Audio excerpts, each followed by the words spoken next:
O Ribeirão em Debate está de volta e o assunto é Feira do Livro. Edgar, um dos objetivos da feira é incentivar a leitura. Como andam os índices de leitura no Brasil e em Ribeirão Preto? Melhoraram? Como é que estão avançando?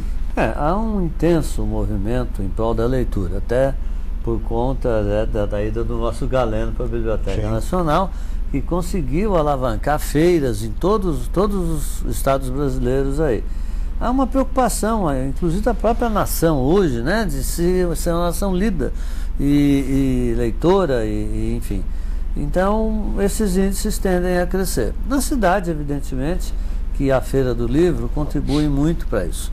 Porque você imagine o seguinte, as crianças, os menorzinhos, à medida que chegam ali na feira e veem aquela coisa enorme, aquele monumento ao livro, né? Aquela disponibilidade de títulos, aquele envolvimento, aquilo impressiona.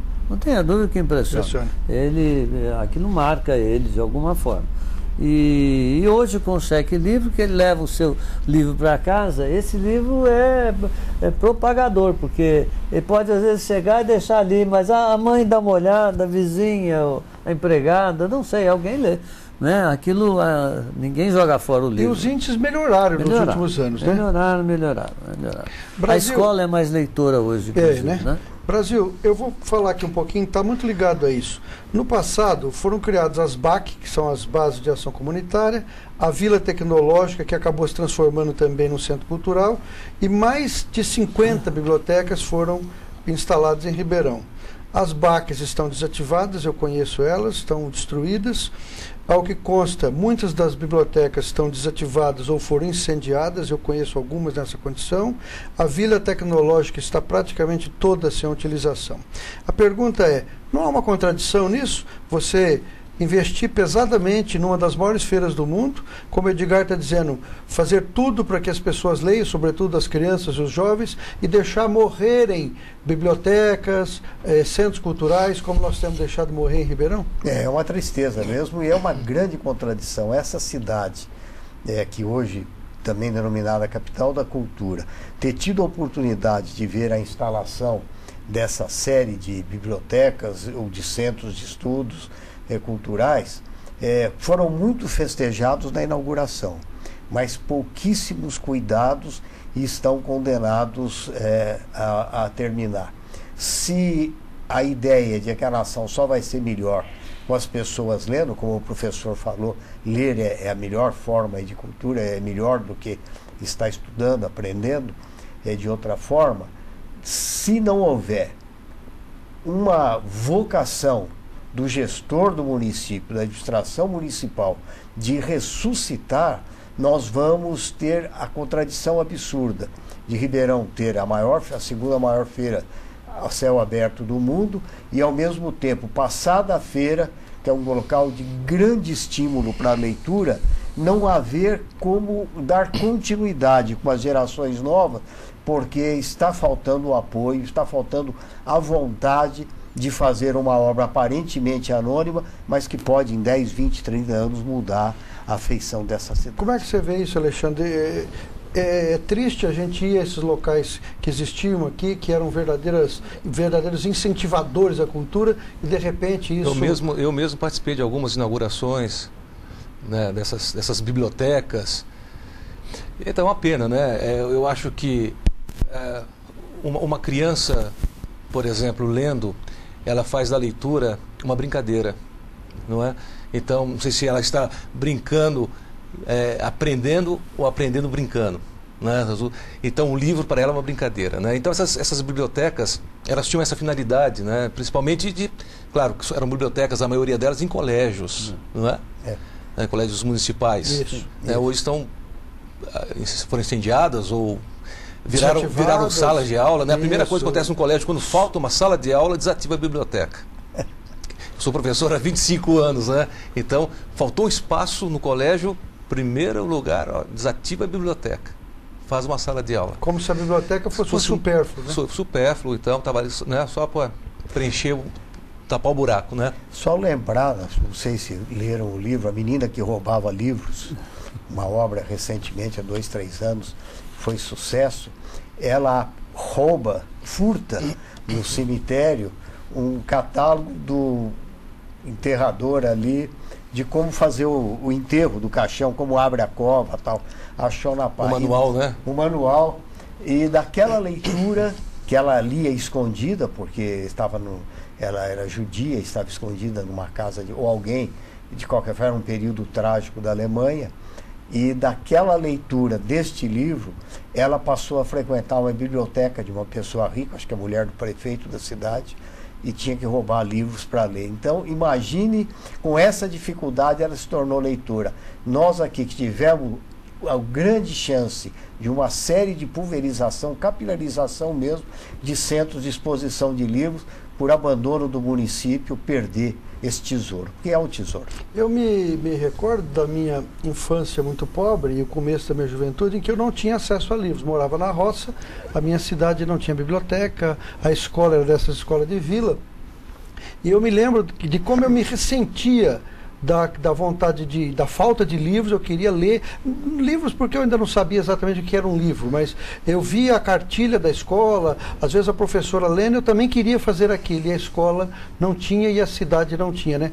A ponto de quando eu cheguei em Araçatuba, já como jovem, 12, 11 anos, eu comecei a ler tudo que eu via pela frente, né? Quer dizer, o meu gosto pela leitura, que é das minhas maiores paixões, e o gosto por escrever, que também acabou virando uma rotina na minha vida, vem daí, vem desse contato com aquele monte de livros, com gente explicando livros, explicando histórias de teatro e tal, como o Alexandre diz, a leitura, né, e o Ziraldo dizia, a leitura às vezes é mais importante mesmo do que o estudo formal, né, embora o outro também seja importante, né? Antigamente, a gente na nossa infância e adolescência não tinha o contato com o escritor, né? Ele não era levado à sala de aula, né? Aí na década de 70 houve um boom, uma explosão da literatura infantil, né? Com Ruth Rocha, Ana Maria Machado, né?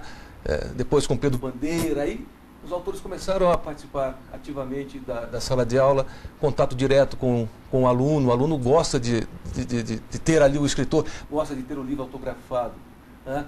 E antigamente, séculos XIX, XVIII, também tinha um problema com o nome do autor, né? Os autores eram jovens, mas eram chamados pelo sobrenome, eles usavam o nome artístico, né? O sobrenome.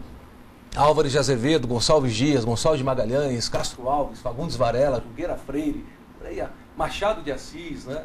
Machado de Assis era o Joaquim Maria, entendeu? E alguns morreram até muito cedo, né? Como Castro Alves, né? 24 anos. Então essa ligação, essa intimidade entre leitor e escritor, né? Favoreceu muito esse incentivo à leitura, estímulo à leitura. Isso foi muito importante. E você vai às escolas falar com os alunos? Vou muito. Além de você ser professor? Eu sou professor de literatura. Então isso hoje é uma realidade, né? Hoje eu participo de muitas feiras, vou para Porto Alegre, tem um projeto lá muito interessante de Porto Alegre que se chama Programa Adote um Escritor. Então, as obras são selecionadas e as escolas municipais de Porto Alegre adotam e depois a feira leva o autor até Porto Alegre. Então esses incentivos, esses programas são interessantes, né? E eu participo de palestras com alunos, em colégios. As escolas o convidam ou o senhor se disponibiliza? Não, as escolas convidam. Olha, que né? interessante. As escolas convidam, aí a editora leva, né? Isso é muito bom, porque o autor não tem gasto nenhum, então ele vai por conta da editora ou por conta do colégio. Né? E também vende mais livros, quer dizer, é o que o autor quer, né? Esse contato com o autor é muito importante, e a feira é uma das iniciativas da feira, despertar na escola esse interesse de convidar o autor. Hoje os autores locais visitam, né, o Alexandre, você mesmo, Isso. visitam todas as principais escolas. Isso. E já existe essa sinergia da escola convidar, de apresentar, entendeu? O próprio Alexandre agora mesmo, daqui a pouco, tem uma palestra já numa molecadinha. Você vive da literatura, Alexandre? Ou você... É claro que você é professor também. Dos dois. Seria possível viver de literatura do Brasil, mesmo sendo um autor consagrado como você? Obrigado pelo consagrado. Eu pretendo viver de literatura, sabe? Porque os meus livros são paradidáticos. Então a editora, a escola adota o livro. não é? Então, mas ainda no Brasil é muito difícil, né? Difícil. Viver de literatura. A escala dos livros, né? Ou o escritor, ou ele é professor, ou ele é jornalista. Não é assim? Entendeu? Escreve para jornal, né? Ou dá aula. Eu digo que eu não sou professor, eu estou professor, mas eu estou professor há 25 anos. E vai continuar pelo jeito. Vou continuar estando. Porque né? É uma paixão da aula, mas não também, sei do teu caso, mas no meu caso é uma paixão. Também, ainda mais a minha literatura. Eu sou professor de literatura. Então, para mim é um prazer muito grande também. Você consegue combinar as duas coisas, né? Ô, Edgar, no ano passado a Feira do Livro recebeu mais de 500 mil pessoas, 500 mil de pessoas, né? Qual a expectativa para esse ano?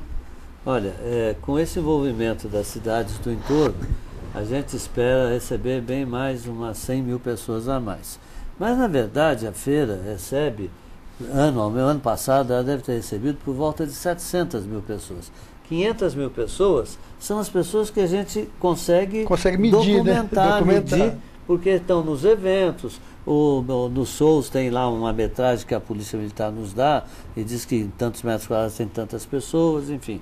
Mas tem um público, uma circulante, que é por volta de 100, 200 que você não consegue medir. Que passam pela feira e sofrem os efeitos da feira, entendeu? Quer dizer, se beneficia de ver o livro, compra um presente, se impacta com aquela história. Então, na verdade, a feira anualmente anda por volta de 700 mil pessoas. Coisa que se você pensar, a Bienal de São Paulo, uma cidade de 10 milhões, recebe 700 mil pessoas, né? A Feira de Paraty recebe 20 mil, 30 mil pessoas. Então a nossa feira é realmente um evento muito grande. É extraordinário, né? Extraordinário. No caso de Paraty, eu considero uma feira muito elitizada, né? Sim, sem dúvida nenhuma, né? Não é uma feira popular. A nossa é absolutamente popular. E democrática, porque diga-se de passagem, tudo na feira é gratuito. Né? Eu me lembro da última feira, fiquei observando isso, né? Você já quase não consegue andar no meio da Praça 15 de tanta gente. E você olha as pessoas que estão andando por ali, são pessoas de todos os estratos sociais. Ali tem a pessoa rica, tem a pessoa da classe média e tem o pobre, lá da periferia, até de outras cidadezinhas. Né? Então, é uma feira absolutamente democrática, né? Nós vamos para um intervalinho, a gente volta já já. Deixa eu lembrar aqui a você que nós estamos sorteando alguns livros hoje aqui: Fluxo e Refluxo, Status Sem Praça, que são meus,